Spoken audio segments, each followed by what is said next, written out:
Hello viewers, welcome to my channel.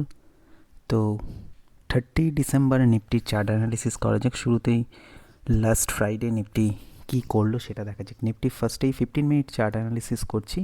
Nifty opening লেভেলটা ছিল 23,800 plus open হয়, দেন সোজা রেজিস্ট্যান্সটাকে ব্রেক করে 15 মিনিট চার্টে লাগাতার উঠতে উঠতে Nifty 23,940 near about high create করে, দেন কিন্তু ধীরে ধীরে পড়তে পড়তে আবার ওপেনিংয়ের কাছেই ক্লোজ করে। ওপেন হয়েছিল 800 23,800 অ্যান্ড ক্লোজিং হলো 23,813, 63 পয়েন্ট আপ ওপেন হয় লাস্ট ক্লোজিংয়ের থেকে। এখন আমাদের দেখার বিষয় আগামীকাল মন্ডে নিফটি কী করতে পারে। ফার্স্টেই দেখা যাক, নিফটি কিন্তু উপরের লেভেল আমি আগেই বলেছিলাম 24,000 এর উপরে যদি ক্লোজিং না করে নিফটির কিন্তু বারবার গেলে রিজেকশন হওয়ার চান্সেস থাকবে।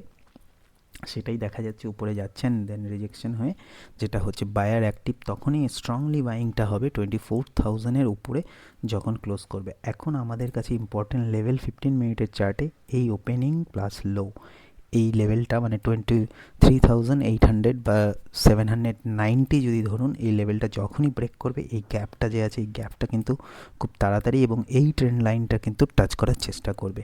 মোটামুটি 23,750 এই লেভেলটা কিন্তু টাচ করার চেষ্টা করবে। এই গ্যাপ ফিল আপের জন্য এই লেভেলটা কিন্তু টাচ করার চেষ্টা করবে। যদি কোনো কারণে এখানে ওপেন হলো নিফটি, কালকে ওপেন হওয়ার পরে এই ট্রেন্ড লাইন, উপরের ট্রেন্ড লাইনকে ব্রেক করতে পারলো না, দিয়ে এই লোটাকে যখনই ব্রেক করবে দেন কিন্তু আমরা এইটুকু রেঞ্জ পেয়ে যাব 50 to 60 পয়েন্ট। দেন এই লেভেলটা যদি ব্রেক করে নেয় কোনোভাবে 700-এর কাছাকাছি, তাহলে কিন্তু আবার আমরা একটা ডাউনফল কিন্তু নিচের দিকে পাবো, যেটা কিন্তু 630 থেকে 500 অবধি নিয়ে যেতে পারে।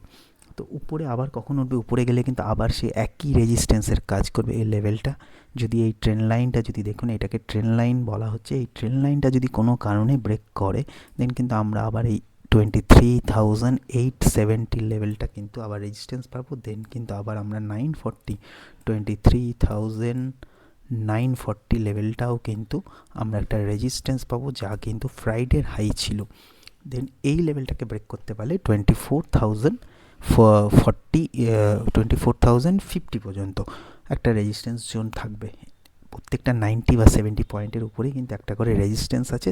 সাপোর্ট কিন্তু এখন স্ট্রং সাপোর্ট কিন্তু আমরা 800-এর কাছাকাছি দেখতে পাচ্ছি, মানে খুব নিয়ারেস্ট সাপোর্ট হচ্ছে 23,790-র কাছাকাছি বা 800-এর কাছাকাছি দেখতে পাচ্ছি। দেন কিন্তু একটা সাপোর্টের কাজ করবে 740 থেকে 50, এখানে একটু নো ট্রেডিং জোনই বলা চলে। এই জোনটা কিন্তু ব্রেক করলে নিচের দিকে যাবে, আর এই জোনে যদি সাপোর্ট নেয় দেন কিন্তু আমরা আবার উপরের দিকে উঠতে পারবো। তাই নিফটির দিকে খুব তাড়াহুড়া করে না বাই করাই ভালো, কারণ একটা আপ আসলে আবার আলটিমেট কিন্তু নিচের দিকেই পড়ছে। তাই খুব সাবধানে সব ট্রেডিং করাটাই এই মুহূর্তে বেটার হবে, কারণ মার্কেট কিন্তু একটা রেঞ্জের মধ্যে দীর্ঘদিন ধরে আটকে আছে। একটা রেঞ্জকে ব্রেক করতে দিন, যদি 24,000-এর উপরে ক্লোজ করে দেন কিন্তু উপরে ভালো একটা মোমেন্টাম পাওয়ার চান্সেস থাকবে। আর যদি 23,500-এর নিচে ব্রেক করতে শুরু করে বা 600 নিচেও যদি ব্রেক করে দেন কিন্তু 200-300 পয়েন্টের একটা স্ট্রং নিচের দিকে একটা সাপোর্ট পাওয়া যাবে। এবার যদি ব্যাঙ্ক নিফটির ক্ষেত্রে আমরা দেখতে যাই, ব্যাঙ্ক নিফটিও কিন্তু সেই একই রেঞ্জের মধ্যে লাগাতার ঘুরছে 51,000 থেকে 51,700 পর্যন্ত। এখন যদি দেখা যায় ব্যাঙ্ক নিফটির ক্ষেত্রে, যদি দেখা যায় ব্যাঙ্ক নিফটি কোনোভাবে যদি এই হাইটাকে ব্রেক করে 51,770-র এই হাইকে ব্রেক করে, তাহলে কিন্তু 52,000 অবধি বা 52,200 পর্যন্ত যেতে পারবে। এবং 51,000 যদি কোনোভাবে ব্রেক করে, এই যে একটা ট্রেন্ড লাইন যদি আমি ড্র করি, সরি একটু দেখে নিচ্ছি, ঠিক করে একটু ড্র করতে পারলে যদি দেখা যায় এখানে একটা ট্রেন্ড লাইন ক্রিয়েট হয়েছে, এই ট্রেন্ড লাইন কিন্তু ব্রেক করলে এই নিচ অবধি আরামসে চলে আসবে। এটাকে ব্রেক করলে কিন্তু 51,000 যদি ব্রেক করে আমরা কিন্তু 50,000 স্ট্রং সাপোর্ট জোন কিন্তু 50,500-এর কাছাকাছি আমরা পেয়ে যাব একটা স্ট্রং সাপোর্ট জোন। আর উপরে কিন্তু 51,700 কিন্তু একটা স্ট্রং রেজিস্ট্যান্স পাওয়া যাচ্ছে।